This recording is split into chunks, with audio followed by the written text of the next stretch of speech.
Capítulo 1. Propósito, tema y autoría del libro de Apocalipsis. El último libro de la Biblia es incomparablemente hermoso en estilo, en simbolismo, en propósito y en significado.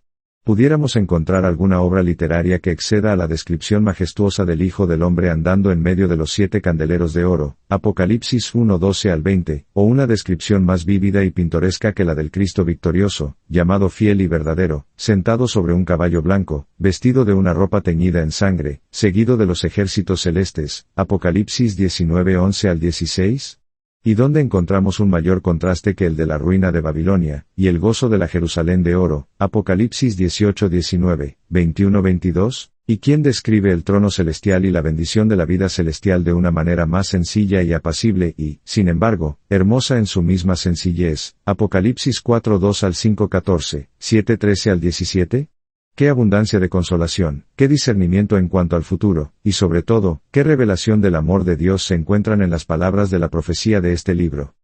Propósito del libro. El propósito principal del libro es el de consolar a la iglesia militante en el conflicto que lleva contra la fuerza del mal. El libro abunda en consolaciones y apoyo para los creyentes perseguidos y afligidos. Les ofrece la certeza que Dios ve sus lágrimas, Apocalipsis 7:17, 21:4, sus oraciones impactan los eventos mundiales. Apocalipsis 8:3 y 4, y su muerte es preciosa a los ojos de Dios. Su victoria final está asegurada. Apocalipsis 15:2, su sangre será vengada, Apocalipsis 19:2, su Cristo vive, y reina eternamente. Cristo gobierna el mundo a favor de su iglesia, Apocalipsis 5:7 y 8. Viene otra vez para tomar su pueblo a sí mismo en la cena del Cordero, Apocalipsis 19:9, y para morar con ellos para siempre en un universo renovado, Apocalipsis 21:22. Al pensar en esa gloriosa esperanza de la segunda venida, nuestros corazones se llenan de gozo, nuestras almas se consumen con una gran impaciencia. Nuestros ojos intentan traspasar el velo que cubre el futuro, con la esperanza de que el glorioso descenso del Hijo del Hombre aparezca repentinamente. Es un anhelo intenso expresado en las palabras, el Espíritu y la esposa dicen, ven. Y el que oye, diga, ven, Apocalipsis 22:17. Sin embargo, al considerar estas verdades, nos damos cuenta de que ya está con nosotros en el Espíritu, caminando en medio de los 7 candeleros de oro, Apocalipsis 1:12 al 20. Y él puso su diestra sobre mí diciéndome, no temas, yo soy el primero y el último, y el que vivo, y estuve muerto, mas he aquí que vivo por los siglos de los siglos, amén. Y tengo las llaves de la muerte y del Hades. En verdad que somos más que vencedores por medio de aquel que nos amó. B. Tema del libro. El tema del libro es la victoria de Cristo y de su iglesia sobre el dragón, Satanás, y sus ayudantes. La intención del Apocalipsis es la de mostrarnos que las cosas no son como parecen. La bestia que sube del abismo parece ser victoriosa. Hará guerra contra ellos, y los vencerá y los matará. Y sus cadáveres estarán en la plaza de la grande ciudad que en sentido espiritual se llama Sodoma y Egipto, donde también nuestro Señor fue crucificado. Y los de los pueblos, tribus, lenguas y naciones verán sus cadáveres por 3 días y medio, y no permitirán que sean sepultados. Y los moradores de la tierra se regocijarán sobre ellos y se alegrarán, y se enviarán regalos unos a otros, porque estos 2 profetas habían atormentado a los moradores de la tierra, Apocalipsis 11:7 al 10. Pero este júbilo es prematuro. En realidad, es el creyente quien triunfa. Leemos, pero después de 3 días y medio entró en ellos el espíritu de vida enviado de Dios, y se levantaron sobre sus pies, y cayó gran temor sobre los que los vieron.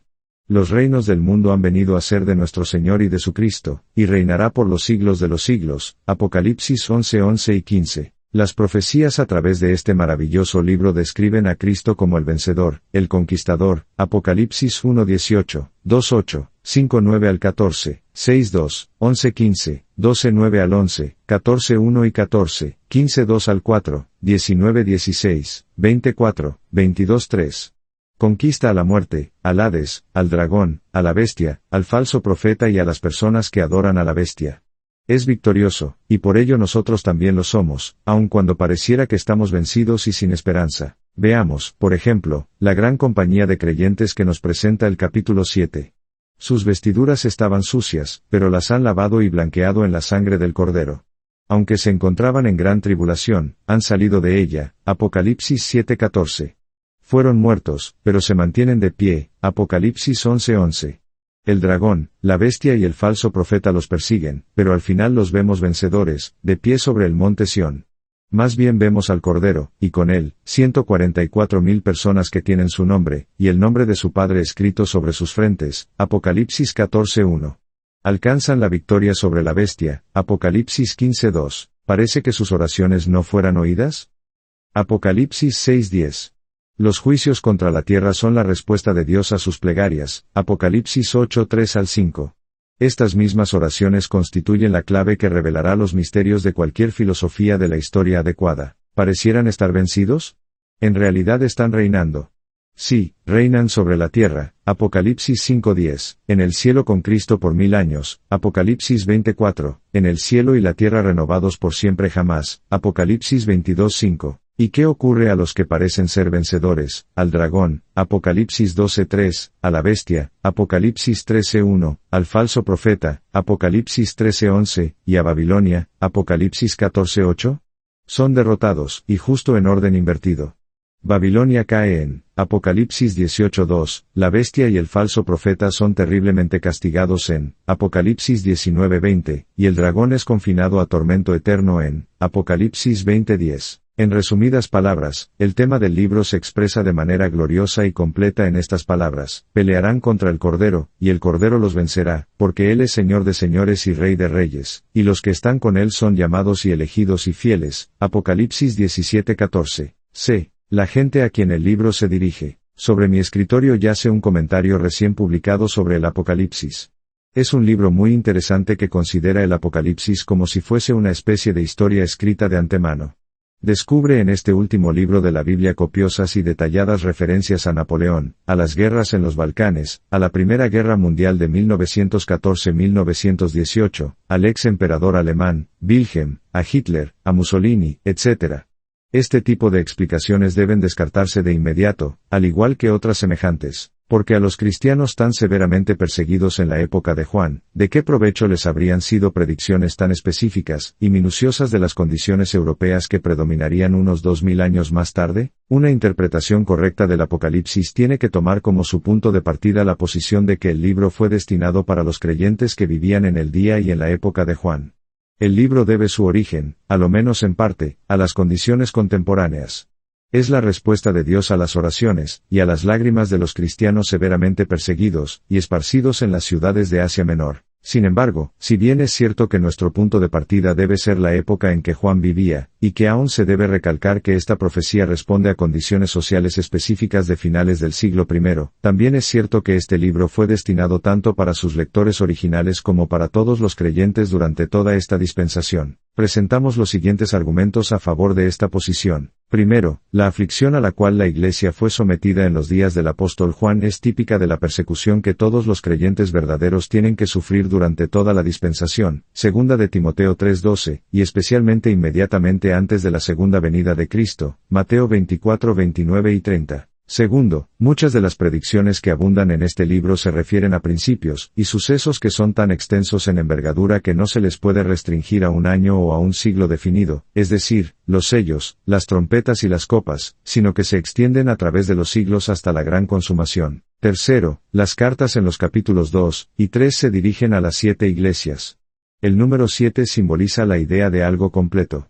Indica que las advertencias y consolaciones de este libro fueron destinadas a la Iglesia entera a lo largo de todos los siglos. Finalmente, a todos los que en cualquier época leen y estudian este libro se les llama bienaventurados. Apocalipsis 1:3. Así como al principio, también al final del libro el autor se dirige no solo a un grupo de personas en determinada época, sino a todo aquel que oye las palabras de la profecía de este libro. Apocalipsis 22:18. D. El autor del libro. El autor nos dice que su nombre es Juan, Apocalipsis 1:1, 4, 9, 22:8. Pero el problema es, ¿cuál Juan? ¿El apóstol o algún otro? Algunos niegan que el autor del libro haya sido Juan, el discípulo amado. Notan que el autor del cuarto evangelio, y de las 3 epístolas del amor no menciona su propio nombre, pero el autor del Apocalipsis nos dice que su nombre es Juan. Además, estos escépticos señalan que hay una diferencia notable entre el estilo y el tono general del Evangelio y de las epístolas, por una parte, y el del Apocalipsis, por otra. Lea el Evangelio de Juan, y al terminar la lectura, lea también el Apocalipsis. ¿Ha notado la diferencia? En el primero las ideas fluyen suavemente, en el segundo son introducidas precipitadamente, no se sabe lo que el autor va a decir a continuación. El primero acentúa el amor de Dios, el segundo, así dicen, acentúa su justicia severa. El primero describe la condición interior del corazón, el segundo trata de la marcha externa de los sucesos. El primero está escrito en un griego hermoso e idiomático, el segundo está escrito en un supuesto griego hebraizado, bárbaro e inculto. Muchos encuentran una diferencia notable entre la doctrina del Evangelio y la del Apocalipsis. El primero es amplio y universal. Predica un evangelio para todo aquel y la salvación por gracia. El segundo, consideran, es fanático y exclusivo, es judaico en su doctrina de la salvación, y hace énfasis en la necesidad de las buenas obras. Finalmente, notan que alrededor del tercer siglo 500 c. Dionisio de Alejandría atribuyó el libro de Apocalipsis a otro Juan. El historiador de la Iglesia, Eusebio, adoptó esta opinión. Estos argumentos de que un Juan diferente al discípulo amado habría escrito el Apocalipsis han convencido a muchos. Algunos todavía creen que Juan, el apóstol, fue el autor del cuarto evangelio. Otros creen exactamente lo contrario, aceptan a Juan como el autor del Apocalipsis, pero mantienen que otra persona, tal vez otro Juan, o quizá uno que ni siquiera se llamaba Juan, escribió el evangelio. Y, por supuesto, están los radicales que niegan que el apóstol Juan haya escrito el evangelio o el Apocalipsis. Pero examinemos por un momento los argumentos. El primero es muy débil. El simple hecho de que el autor del Apocalipsis sencillamente se identifica como Juan, nos indica que era muy bien conocido no solo en una localidad sino en todas las iglesias de Asia. Al llamarse solamente Juan, sin ningún otro calificativo, el autor sabía que todos lo reconocerían. ¿No es razonable concluir que esta persona que era tan bien conocida tenía que ser el apóstol Juan? Supongamos que el autor de este libro que estás leyendo ahora sencillamente se identificara a sí mismo como William. ¿Será que cualquiera pudiera adivinar de inmediato la identidad de este autor? Estamos enteramente convencidos de que había solo un Juan que no tenía que añadir a su nombre el título de apóstol, por la sencilla razón de que él era apóstol. Además, el autor no se identifica a sí mismo como el apóstol por la sencilla razón de que escribió este libro en la capacidad de vidente, a quien le fueron reveladas visiones, véase Juan 15:27, Hechos 1:22 y 23, Primera de Corintios 9:1. Debemos admitir las diferencias en gramática, en estilo y en el tono general. ¿Pero es esto una prueba de que Juan, el apóstol, no pudo haber escrito el Apocalipsis? Consideramos que no lo es. ¿Cómo, pues, explicaremos estas diferencias?